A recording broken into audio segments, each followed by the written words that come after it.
When I first was diagnosed with diabetes, I thought, oh my gosh, I'm not even going to see my kids grow up. I got kind of scared, like my wife said, I said, oh my God, all this happened to her. I don't want that to happen to me. The doctor asked me, he says, you know that you're diabetic. And I don't think I'd have been any more shocked if he had told me I was pregnant,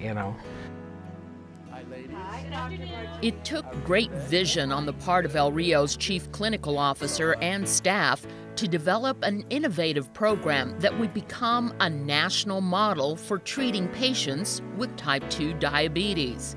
This is truly a program that we identified there's a need for it in the community.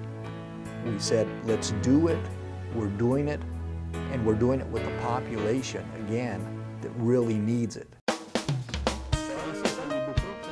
The concept, take a pharmacist out from behind the counter, give them additional training. This is high for you because you're usually very well controlled. Then partner them with a doctor.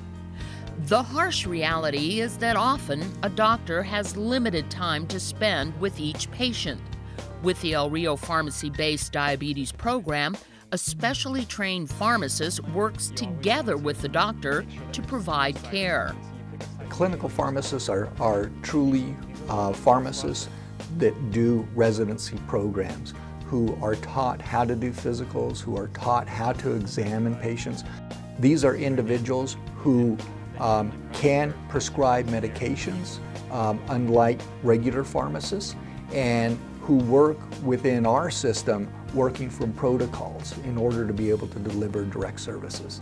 Stay away from fried foods, right? Now, it's rare that Dr. Renteria from the El Rio Pascua Clinic can get out and spend time just talking with the people he treats. During clinic hours, there is no time for socializing. They generally get about 15 minutes with me, to be honest with you. They get an hour with her. So she can go into depth, spend a lot of time, and then she and I, after that, will talk together and manage the patient together.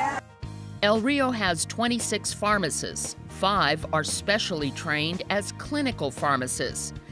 The end result? Better and more comprehensive care.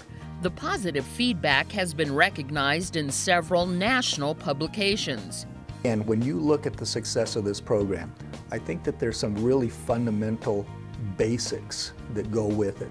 And that is, what do we do so well is, one, our staff relates to our patients. Talk about exercise and physical activity, meal planning, shopping and nutrition. And Dr. Sandra Leal, one of the first pharmacists in the country to work in this unique doctor-pharmacist relationship, relates to her diabetic patients on a very personal level.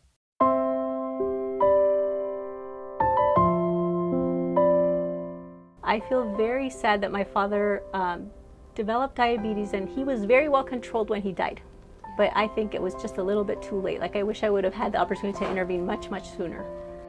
She couldn't save her own father, but Dr. Leal takes great comfort knowing that the pharmacy-based diabetes program pioneered by El Rio is saving lives. Oh boy, without El Rio, I don't know what I would have done. I really don't. I mean, it's kind of a scary thought in one way, Kevin is a retired railroad worker and the sole caregiver for his 85-year-old mother. They are both on fixed incomes. With El Rio's help, he has lost 70 pounds, eats right, exercises, and is off insulin shots.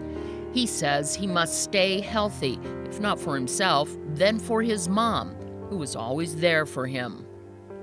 Always, no matter right or wrong. She was there to bust our butt.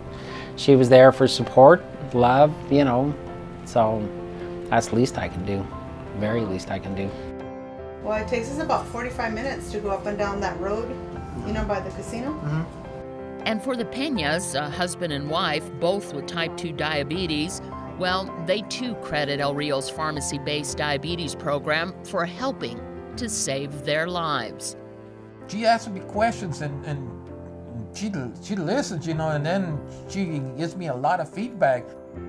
If you can save someone else's father, isn't that kind of a neat thing? It is, and just the simple interventions you make. When you see that you make an intervention and a person has a better quality of life. When I see somebody who's better controlled and I ask them, did you sleep better?